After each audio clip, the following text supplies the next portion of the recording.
नमस्कार। राजस्थान में इस समय स्कूल शिक्षा विभाग में विद्या संबल योजना के अंतर्गत स्कूलों में रिक्त चल रहे पदों को भरने की प्रक्रिया प्रारंभ हो गई है।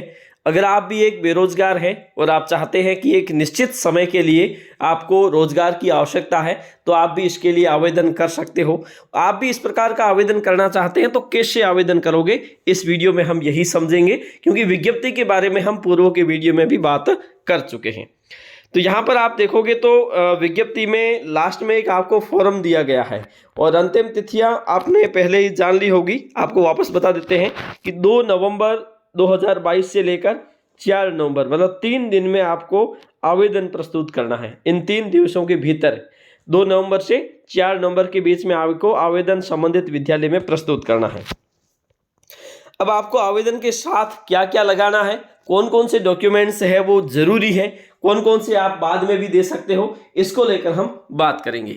ठीक है, सबसे पहले यहाँ आप देखोगे कि आवेदन आपको पूर्णतः हिंदी में आवेदन का एक प्रारूप दिया गया है, जिसमें आपको अपना नाम, पिता का नाम, आवेदित विद्यालय, जिस विद्यालय के लिए आप रिक्त पद के लिए आवेदन कर रहे हैं, आवेदित पद का नाम, ग्रेड 3, ग्रेड 2 या फिर ग्रेड 1।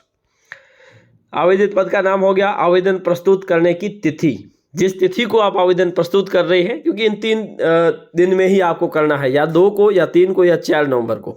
जन्म तिथि आपकी क्या है।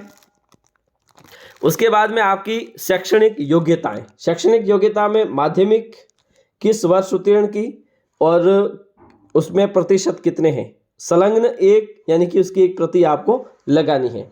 उच्च माध्यमिक वर्ष कौन सा था, प्रतिशत कितने थे और उसकी एक कॉपी आपको लगानी है। स्नातक में आपके किस वर्ष उत्तीर्ण की है, प्रतिशत कितने हैं, उसकी एक कॉपी आपको लगानी है।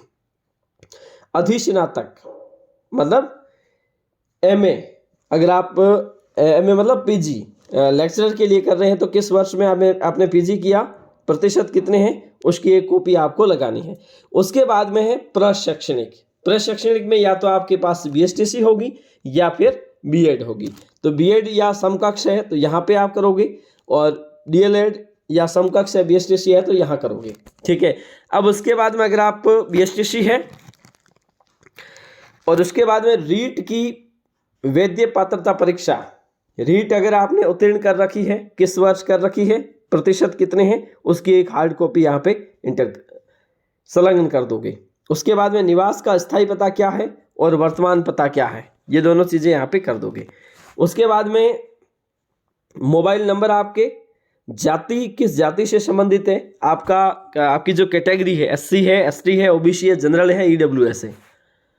अन्य कोई भी कैटेगरी है, जैसे विकलांग है, भूतपूर्व सैनिक हो, विधवा कैटेगरी कोटे से आते हो, परित्यक्त हो, स्पोर्ट्स पर्सन हो, जो भी हो। मूल निवास प्रमाण पत्र आपको प्रस्तुत करना होगा। इसके साथ साथ चरित्र प्रमाण पत्र की 2 प्रतियां, 2 राजपत्रित अधिकारियों द्वारा प्रदत्त 2 अलग अलग मूल कॉपी यहाँ पे आपको लगानी है।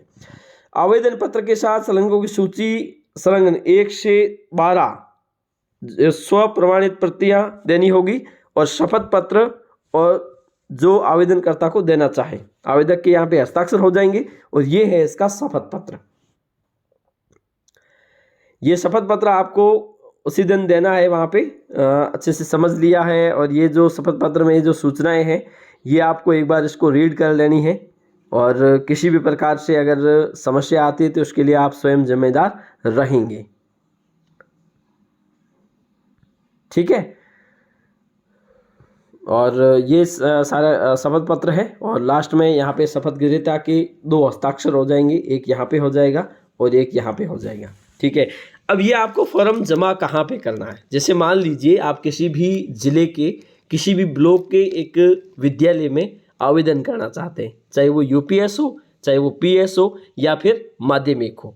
ऐसी स्थिति में आपको ये देखना है, इस आवेदन पत्र को आपको संबंधित पीओ कार्यालय में ही जमा करना है, क्योंकि संबंधित पीओ ही इनका डीडीओ होता है। तो डीडीओ की पूर्ण जिम्मेदारी रहती है, और उसके जो वेतन का आहरण होगा वो डीडीओ के माध्यम से ही किया जाएगा। तो ऐसी स्थिति में आपको ये आवेदन पत्र भर के पूरा, और ये शपथ पत्र भर के उसके साइन करके, और जितनी भी कॉपीज यहाँ पे लगाई जाती है वो लगा के आपको संबंधित पीईओ कार्यालय में जमा करनी है। ठीक है, अंतिम तिथि से पूर्व 2 से लेकर 4 तारीख तक, 2 से 4 तारीख के बीच में आपको यहाँ पे जमा करना है।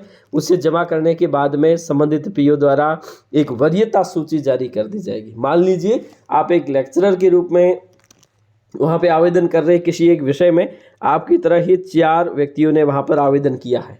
आपके नंबर, जैसे जो शैक्षणिक और प्रशैक्षणिक दोनों मिला के आपके नंबर से वो चौथे क्रमांक पे आता है, तो 3 जने अगर ज्वाइन नहीं करते हैं तो आपका नंबर आएगा, अन्यथा आपको वेट करना पड़ेगा। अगर आपका पहले नंबर पर आता है और आप निश्चित समयावधि में वहाँ पर ज्वाइन नहीं करते हैं तो दूसरे को स्थान दे दिया जाएगा, आपका वहाँ पर कंसिडर नहीं किया जाएगा। तो इस प्रकार से आपको संबंधित पीईओ कार्यालय में फॉर्म भर के जमा करना है। आज के लिए इतना ही, धन्यवाद।